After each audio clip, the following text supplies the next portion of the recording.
Територијалната противпожарна единица од Кочани спроведе тактичко показна вежба со учениците и со вработените во Средното општинско училиште Љупчо Сантов. При тоа се реализираше евакуација од училишната зграда и давање помош на повредено лице. Се работи за редовна активност во рамки на законските обврски што ги имаат двете институции, а што се однесуваат на интервенција при пожар во затворен објект и за подигање на заштитата и безбедноста на луѓето и имотот. Вежбата беше оценета како успешна, а сите вклучени страни во неа соработуваа одлично, со што за краток временски период училиштето беше целосно евакуирано. Денешната показна вежба беше замислена дека поради погрешен инструмент во училница број 8, конкретно во лабораторискиот кабинет, е повреден ученик, избувнува пожар на вториот кат. Се евакуирани учениците од источната и западната страна на едно место кај отворените спортски терени и во комуникација со ТПП Кочани, противпожарната заштита, ја повикавме и интервенираа на лице место со гасење на пожарот и со евакуирање на ученикот кој што беше повреден. Од територијалната противпожарна единица од Кочани оценија дека тактичко показната вежба е одлично организирана и спроведена, при што беше ангажирано цело противпожарно одделение со едно возило, како и со потребната опрема за интервенција. Денешната тактичко показна вежба беше со замислено сценарио поради настанат пожар, евакуирање на учениците и на наставниот кадар, при што беше изнесено и повредено лице, каде што го преземаа волонтерите од Црвениот крст. Ова е една од вежбите кои се предвидени и во наредниот период до крајот на годината по сите училишта, каде што е предвидено на секои 2 години да се прават вакви вежби. Паунов додаде дека обврска на територијалната противпожарна единица, но и на училиштата е редовно да спроведуваат тактичко показни вежби за спасување во услови на пожар, но и други стихии. Поради тоа во наредниот период престои организирање слични активности и во другите училишта во општина Кочани. Ротаракт клубот Кочани Виница се вклучува во иницијативата за донирање компјутери на деца чии семејства не можат да им ги обезбедат. Во соработка со организацијата Донирај компјутер ги повикуваат сите граѓани и други субјекти кои имаат компјутери или пак компјутерски делови што не им се потребни, а сакаат да ги донираат, да се приклучат на иницијативата. При тоа, минималната прифатлива конфигурација со која што треба да располагаат компјутерите се да имаат dual core процесор, 2 ГБ RAM меморија и 16 ГБ хард диск.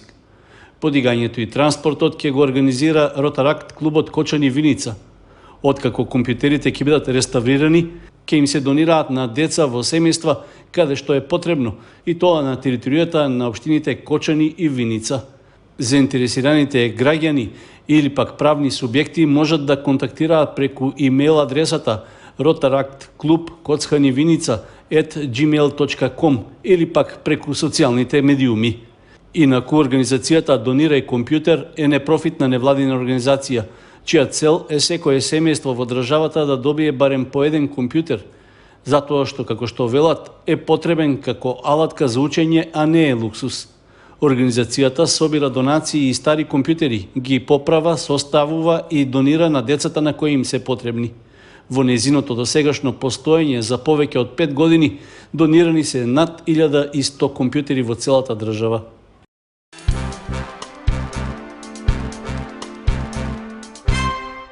Градоначалникот на Виница Миле Петков испрати одговор по писмената реакција на граѓани од Кочани поради чадот и загадувањето на воздухот во регионот од запалената комунална депонија кај селото Лески.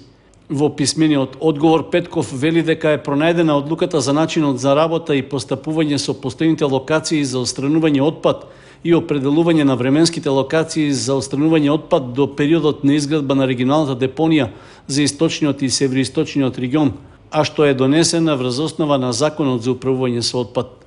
Со оваа одлука, што ја донесе владата, меѓу наведените постојни локации за отстранување на отпад и дислокации на нестандардните депонии е и она кај селото Лески. Во истата одлука, вели Петков, е наведено дека комуналниот отпад од општина Виница до изградба на регионалната депонија во општина Свети Николе ќе се отстранува на временската локација во местноста Тупанец во општина Кочани. Градоначалникот Петков додава дека општина Виница веќе испратила допис до надлежното министерство, а во координација со пратеничката Даниела Христова ќе биде поставено и пратеничко прашање на првата седница на парламентот наменета за пратенички прашања.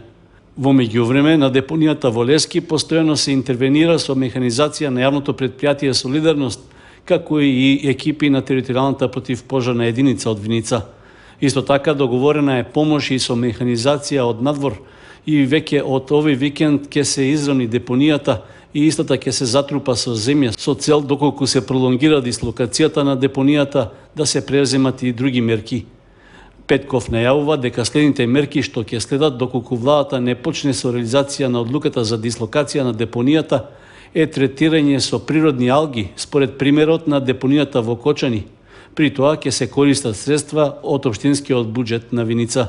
Чистата животна средина и чистиот воздух немаат цена, поради што ангажманот на овој проблем, кој што ги мачи жителите на Лески, градот и целата општина, но и поширокиот регион, е максимален, вели во писменото обраќање до јавноста градоначалникот на Виница Миле Петков.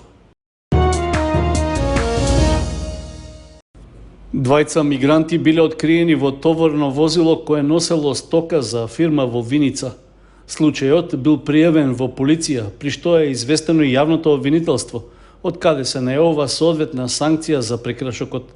На 23 ноември околу 16 часот во Виница полициски службеници од локалната полициска станица го лишиле од слобода 51-годишниот ДЖС од селото Романовце, Кумановско. При истовар на товарно возило и полуприколка со кумановски регистарски ознаки, во фабрика во Виница биле пронајдени две лица мигранти. Станува збор за 23-годишниот АЈ и 26-годишниот МН, и двајцата од Сирија. За настанот бил запознаен и јавен обвинител за гонење организиран криминал и корупција. Подоцна мигрантите се префрлени во прифатниот транзитен центар Винојук во Гевгелија. Од Министерството за внатрешни работи додаваат дека по целосното документирање на случајот ќе биде поднесена соодветна пријава.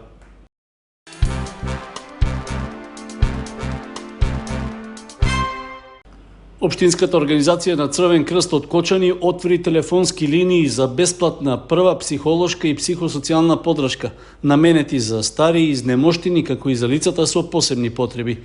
Активностите се во рамки на регионалниот проект за екнување на отпорноста на старите лица и лицата со попреченост за време на COVID-19 и идни катастрофи.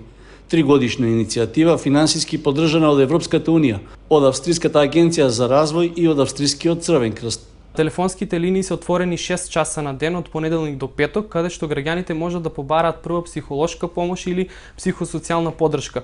Психосоцијалната поддршка всушност представува еден вид на емоционална поддршка која се емоционална информацијска поддршка која се дава на одредени лица или група на граѓани, додека првата психолошка помош всушност е помош која се дава веднаш по настанување на катастрофи. Телефонските линии ги водат обучени телефонски оператори и, како што кажав, истите се достапни 6 часа на ден. Тоа се телефонските броеви 07 1426 660 и 071 426 663. Телефонските линии кои функционираат во рамки на Црвениот крст во Кочани го покриваат источниот, југоисточниот и североисточниот регион на државата. Освен во Кочани, регионални телефонски линии се отворени и во Битола, Велес, Гостивар, како и во Црвениот крст во Скопје за територијата на градот Скопје.